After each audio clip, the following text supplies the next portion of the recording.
Pues en CST de NTN24 queremos profundizar en la noticia, queremos preguntar a los expertos y hoy, como no, tenemos con nosotros a Adolfo García Sastre del Mount Sinai, a quien le queremos interrogar otra vez por los últimos desarrollos en esta nueva cepa, la H7N9. Perdón, Adolfo, bienvenido, Sí. gracias. Hola de nuevo. Adolfo, la noticia que saltaba ayer era la del Tamiflu, la de un paper, un artículo que aparecía en Lancet sobre primeros signos de resistencia a Tamiflu. Lo primero que te pregunto es exactamente qué es el Tamiflu. Bueno, Tamiflu es la droga ahora mismo de uso para el tratamiento de gripe, sobre todo de enfermedades severas. Es un medicamento que inhibe una de las proteínas del virus, que es la neuraminidasa, que es la que se llama también N, por ejemplo en H7N9 inhibiría la N9, en H1N1 inhibiría la N1, que es una proteína muy parecida, tanto 9 como 1 se parecen mucho. ¿Y qué significa que, creo recordar que eran 14 pacientes que habían estudiado, 3 de ellos parece haber tenido síntomas severos y haber detectado al menos en uno una resistencia clara a este medicamento? Sí, en general cuando se usa ese medicamento en infecciones severas con gripe, no solo H7N9, sino otras como la gripe estacional, de vez en cuando aparece resistencia debido a que se seleccionan mutantes que no son inhibidos por la droga, son mutaciones en neuraminidasa. Lo que es menos normal es que el número de resistencias que se han visto con el número de pacientes tratados es bastante elevado, lo cual quiere indicar que seguramente que este virus sea fácil que adquiera resistencia en el caso de que se volviera transmisible, pero estos casos de resistencia están todos relacionados con tratamiento de personas infectadas, que ya están infectadas. No es que haya venido el virus con resistencia, sino que se ha generado a través de un proceso de selección en la persona infectada que ha sido tratada con Tamiflu, y mientras no se transmita, pues no se va a transmitir estos virus resistentes a otros pacientes. O sea, permíteme aclarar dos cosas de las que estás diciendo ahora. De un lado, esa resistencia aparece en el propio paciente después de infectarse, suponemos de un reservorio que, pues, pollos o algún tipo de ave o algo así. La resistencia aparece en el paciente. ¿Exactamente cómo o por qué aparece? Sí, los virus y el virus de la gripe no es muy parecido en ese respecto al resto de los virus. Se replican a niveles muy altos y generan muchas variantes mientras se replican. Simplemente por azar, por errores en la replicación que ocurre, que da lugar que además del virus normal tienes muchas variantes que son errores que han ocurrido durante la replicación. Entre esas variantes que se generan existen variantes como estas que son resistentes a Tamiflu, que están en una proporción muy pequeña entre el resto de los virus que se replican, pero si se usa una presión selectiva, como es el uso de la droga, esas variantes que están al principio en una proporción muy pequeñita no son inhibidas por la droga, el resto de los virus que coexisten con ellos son inhibidos, de tal modo que al final crecen más que el virus normal. Y es así más o menos como se selecciona resistencia. Para que haya realmente problemas de resistencia en infecciones humanas, esos virus resistentes además tienen que replicarse tan bien o mejor que el virus normal, porque si no se replican mejor que el original, la resistencia ocurre solamente en las personas tratadas y no es capaz de transmitirse bien el virus resistente. Y aún así, mientras no nos lo podamos transmitir unos a otros, si yo desarrollo resistencia, pues es un problema para mí, pero no sería potencialmente grave riesgo. Efectivamente, sí. Entonces, de todos modos, Tamiflu o otros inhibidores de la neuraminidasa sigue siendo, no sé si el único, pero al menos el mejor tratamiento que hay. Sí, existe la otra droga que existe, que es amantadina o rimantadina. El problema que hay con ella ahora mismo es que los virus que existen circulando en la actualidad son resistentes a amantadina y rimantadina, de tal modo que la única droga que ahora mismo aprobada para gripe son inhibidores de neuraminidasa, que son Tamiflu, Relenza y seguramente venga un inhibidor más que se apruebe dentro de poco, pero tienen la misma proteína, es la que es inhibida por estos inhibidores. Yo creo que se necesita para combatir mejor a gripe, se necesitan nuevas drogas que sean capaces de inhibir a alguno de los otros componentes del virus o componentes celulares que necesita el virus para replicar. Oye, y volviendo un poco a lo que habrían sido los datos para abrir esta entrevista, que es A día de hoy se cuentan 131 casos, o al menos oficialmente, la cifra oficial son 131, pero desde principios de este mes, el mes de mayo, no se han reportado nuevos casos. ¿Eso nos dice algo de cómo va a evolucionar esta nueva cepa? Bueno, no está claro todavía si va a ser posible la erradicación del virus.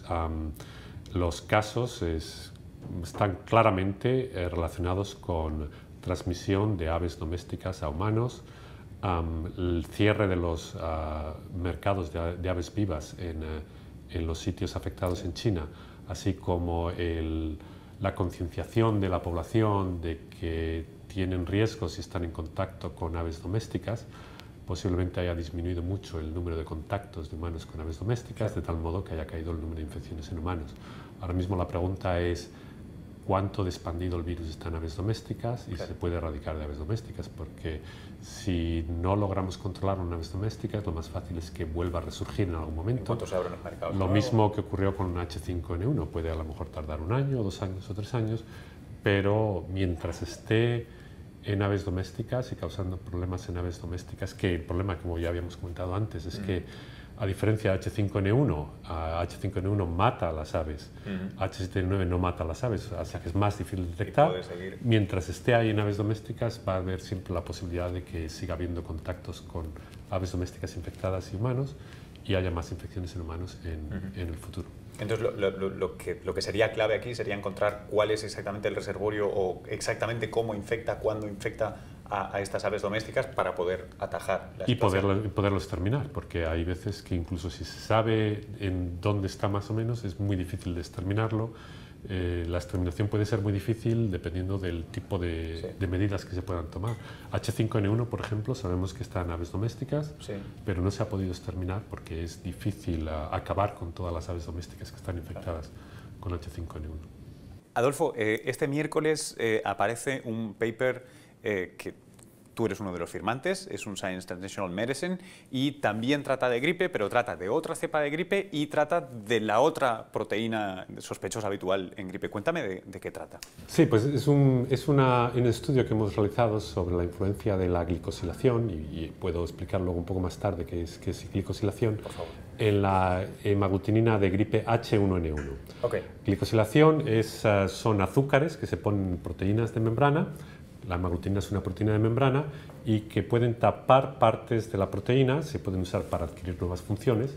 En el caso del virus de la gripe, las glicosilaciones parece que se usan, y es el estudio que hemos hecho, para lograr con el tiempo, al adquirir una nueva glicosilación, se adquiere un nuevo azúcar que se pone en la cabeza de la proteína y ese impide que anticuerpos que se han generado previamente contra esa cepa se puedan unir a la hemaglutinina de la nueva cepa glicosilada. O sea, básicamente la tapan. De tal modo es que tapan y hacen que el virus sea capaz de infectar de nuevo una persona que ha sido antes infectada, que tiene anticuerpos contra la cepa anterior. La nueva cepa viene glicosilada, los azúcares que han adquirido previenen que se unan los anticuerpos presentes en la persona que ha sido infectada anteriormente, de tal modo que el virus ahora puede infectar de nuevo.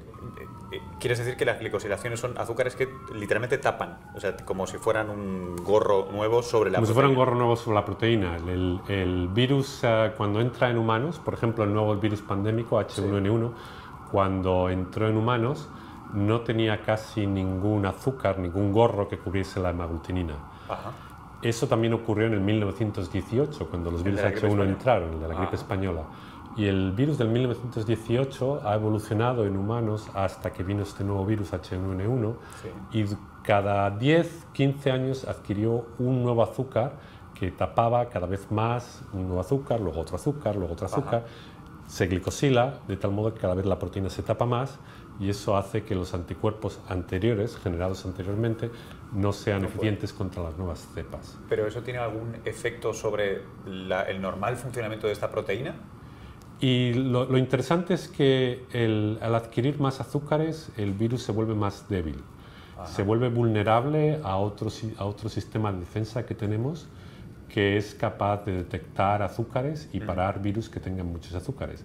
De tal modo que el virus sí gana una ventaja en presencia de anticuerpos que estaban previamente adquiridos por infecciones anteriores, pero se vuelve más débil según va adquiriendo más sitios de glicosilación. De tal modo que los últimos virus H1N1 estacionales que tuvimos antes de que viniera el nuevo virus pandémico eran bastante débiles comparados con, por ejemplo, los otros virus circulantes que son los H3N2. Sí. Lo interesante es que en H3 también esto está ocurriendo. H3 fue introducido en humanos en 1968. Desde que se ha introducido en humanos en 1968 hasta ahora, ha adquirido también nuevos sitios de glicosilación, que hace que el virus se vaya debilitando. Y bueno, es lo que parece ser que es una cosa que ocurre cada vez que se empieza una pandemia. El virus pandémico que entra tiene pocos sitios de glicosilación, es bastante más fuerte cuando entra, quizás sea debido a también que tenga pocos sitios de glicosilación, y según va aumentando el número de personas infectadas y el número de personas que son inmunes, el virus empieza a evolucionar para lograr intentar infectar a gente que ha sido ya infectada, y una de las cosas que hace es adquirir sitios de glicosilación, y cuando adquiere sitios de glicosilación se vuelve más débil. Claro. Y, oye, una pregunta un poco aleatoria que se me ocurre, pero ¿y en los reservorios naturales, en las aves, estos virus también adquieren estas glicosilaciones y también tienen un efecto similar? En aves y en otros huéspedes parece que hay menos sitios de glicosilación, y lo más probable sea que el virus no necesita reinfectar tanto como en humanos. No está todavía bien claro cuál es el proceso evolutivo del virus de la gripe en el reservorio natural, en aves, pero es fácil que el virus no necesite reinfectar de nuevo las aves o reinfectar en presencia de anticuerpos, como ocurre en humanos, que para que el virus pueda sobrevivir en humanos tiene que ser capaz de reinfectar a gente que ha sido antes infectada por el mismo virus de la gripe, y tiene que cambiar para que sea capaz de reinfectar. Y por eso cambia de año en año. Claro, claro. El virus de la gripe cambia de año en año, y es uno de los problemas que existen con la vacuna. La vacuna contra el virus de la gripe es anual, tiene que ser tomada de un modo anual, porque el virus cambia un poquito de año en año, de tal modo que la vacuna contra el virus del año pasado no funciona bien contra el virus de este año. Claro. El virus muta, y eso hace que sea capaz de evadir anticuerpos preexistentes, y si muta de tal modo que adquiere un nuevo sitio de glicosilación, la mutación es todavía más efectiva con respecto a las defensas que teníamos. A las defensas que teníamos antes, a los anticuerpos que teníamos antes. Oye, y esto que lo habéis estudiado en los unos, en la H1, ¿es aplicable a otras? Mencionabas la 3 también, pero sí, ¿es, por ejemplo, aplicable a la que ahora mismo ocupa titulares? A la H7, por ejemplo, o H5, sí, pues esas cepas tienen pocos sitios de glicosilación. Si se volvieran epidémicas en humanas, son nuevas. Sí. Diría la lógica. Si llegaran a convertirse en un virus, que no sabemos y esperemos que no, pero si lograran convertirse en un virus humano que se transmitiera de humanos a humanos, entonces infectarían mucha gente, sí, se crearían anticuerpos, y para que fueran capaces de volver a seguir infectando, deberían empezar a cambiar, y entre los cambios que pueden ocurrir serían la adquisición de sitios de glicosilación. Oye, y se me ocurre, el conocer esto de repente te permitiría, vamos a imaginar ese caso que nadie quiere que suceda, ¿no? Pero por ejemplo este H7 se transmite efectivamente entre humanos, entonces no solo está la carrera para desarrollar vacunas contra la forma actual de este virus, sino que de repente tú podrías, sabiendo esto, tenerlo en cuenta y fabricar no solo la vacuna contra esta forma, sino esta forma y aleatoriamente glicosilaciones posibles de esta forma para de algún modo parar este virus y sus... Eso sería ideal. El problema que es que no podemos predecir con toda seguridad dónde van a ocurrir esas glicosilaciones. Pero una de las cosas que es muy interesante es que dependiendo también dónde se adquieran los sitios de glicosilación, y se puede hacer una proteína recombinante con más o con menos sitios de glicosilación, el tipo de sitios que se exponen a la respuesta inmune para creación de anticuerpos es distinto, porque al ser tapados ciertos sitios, otros sitios que no están tapados se vuelven más preeminentes para generar una respuesta inmune de anticuerpos. Y es posible que un sitio en concreto, el tapar un sitio en concreto, dé lugar a que sitios que están más conservados, pero que normalmente no generan anticuerpos contra esos sitios, ahora con el sitio que antes era el más inmunodominante que está tapado, los sitios menos inmunodominantes se vuelven más inmunodominantes. Y si son sitios conservados, lo que se consigue es una inmunidad mucho más amplia contra distintas cepas, porque serían los anticuerpos capaces de parar no solo la cepa número 1, pero también la cepa número 5, que tiene el mismo sitio debido a que está conservado. Y eso es en parte lo que está detrás de lo que mencionabas, que con cada adicional glicosilación cada vez nos defendemos mejor de la cepa. Eso puede también tener algo de impacto en realmente el podernos defender mejor de la cepa, pero como comentaba antes, también cada vez que el virus se vuelve más azucarado, que digamos, adquiere más sitios de glicosilación, se unen más azúcares, es mucho más dulce, es atacado mucho más fácil por otras defensas que tenemos que reconocen azúcares en virus, se unen a ellos y impiden que el virus sea capaz de progresar, de seguir avanzando en el sistema respiratorio para alcanzar la célula que va a ser infectada. Oye, y quiero repetirte una pregunta completamente idiota, y luego antes me has dejado claro fuera de cámara que no era una pregunta muy inteligente, pero quiero hacerla igual para tenerla grabada, que es, obviamente, sería una locura decir, fantástico, pues entonces inhibimos lo que sea que en las células humanas glicosile y ya estamos, hemos bloqueado la evolución del virus. Sí, el problema es que la glicosilación es también muy importante para el funcionamiento normal de las proteínas del organismo, tanto humanos como animales. Es una de las formas como adquieren ciertas funciones y está presente glicosilación en casi todas las proteínas de membrana que están en la célula, de tal modo que si inhibiéramos glicosilación tendríamos un problema con las funciones celulares. Oye, y por último, déjame preguntarte, ¿cómo prosigue esto? ¿Qué es lo que estáis trabajando ahora?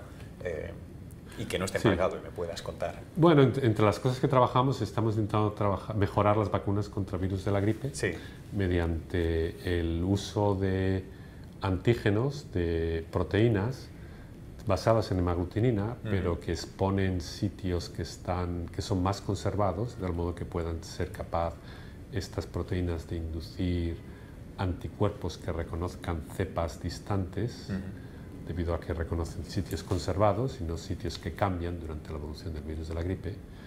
Y luego también trabajamos bastante en intentar entender cómo el virus de la gripe causa enfermedad, si mutaciones que ocurren mediante procesos de selección natural, como por ejemplo adquisición de resistencia neuroamilasa, si eso da lugar a cambios en la capacidad de producir enfermedad por el virus, si el virus se debilita o no se debilita.